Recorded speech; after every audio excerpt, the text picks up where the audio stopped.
The scene of the Ibadan explosion has become a convergence of sympathizers and mourners as rescue operations in search of survivors and clearing of the rubble are being intensified by different teams. Similarly, the remote cause of the unfortunate incident is still under investigations. The governor of Oyo State, Engineer Makinde, during a visit to the scene, had earlier linked it to an explosive in one of the affected buildings owned by some illegal miners residing in the area. But residents are skeptical of the submission. Bumi Adigun was at Bodija, the epicenter of the explosion, and serves us updates. It is dawn of another day, and search for survivors continues.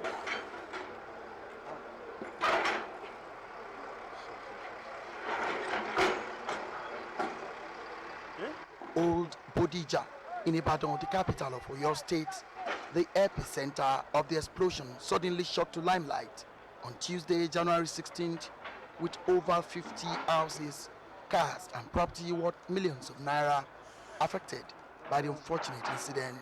Because it happened as the sun was about to set, people who could not have access to the place gathered as early as 6 in the morning to catch a glimpse of the incident.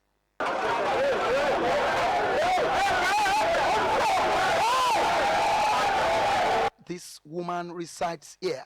She returned to possibly salvage anything from her house, but the house has gone down as it was close to the house where the explosives were kept. She looks devastated. The impact of the explosion was huge as it created a big hole. Maybe some people are still underneath, as it was gathered that someone called his relatives that he is still under the rubble.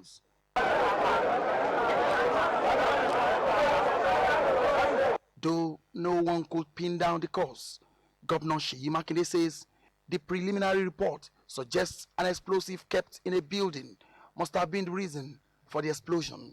From what we've gathered so far, the likelihood is that you have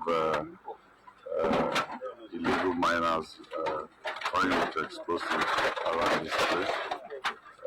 We've always said to people that when you see something, say something, and then the authorities should be able to do something. This is quite unfortunate. At this stage, is just to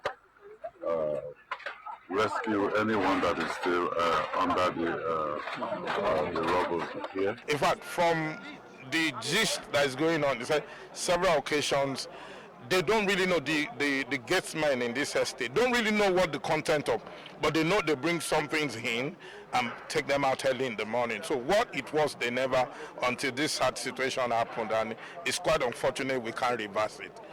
Speaker of the Oyo State House of Assembly and the senator representing Oyo South were also on the ground as they assured that they will get to the root of the incident. Do you suspect any terrorist activities in this situation? Well, although investigations are still ongoing, it is not my place to discuss security matters as of this moment. But from what we can see, the people of Oyo State can be rest assured that we don't see the sign of that as of now. But we'll allow the security operatives and the relevant agencies to conclude on the investigation before we make any more comments on that. It's not unlikely to be connected with activities of illegal miners who keep explosives in their houses. But the anti-bomb disposal unit have said they can't say for now. They cannot. It can't be accurate. But there is no doubt that miners live around there in one of the houses where the spot where the thing actually happened.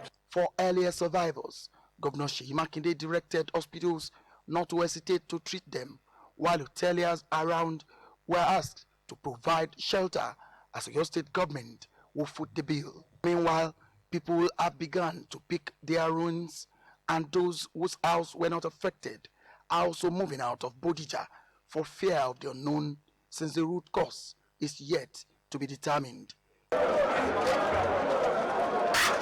With round-the-clock efforts to find survivors, rescue teams of different categories require adequate support and necessary machinery to successfully wade through the job. With the magnitude of the incident, only time will tell if the rescue operations will be concluded within a time frame.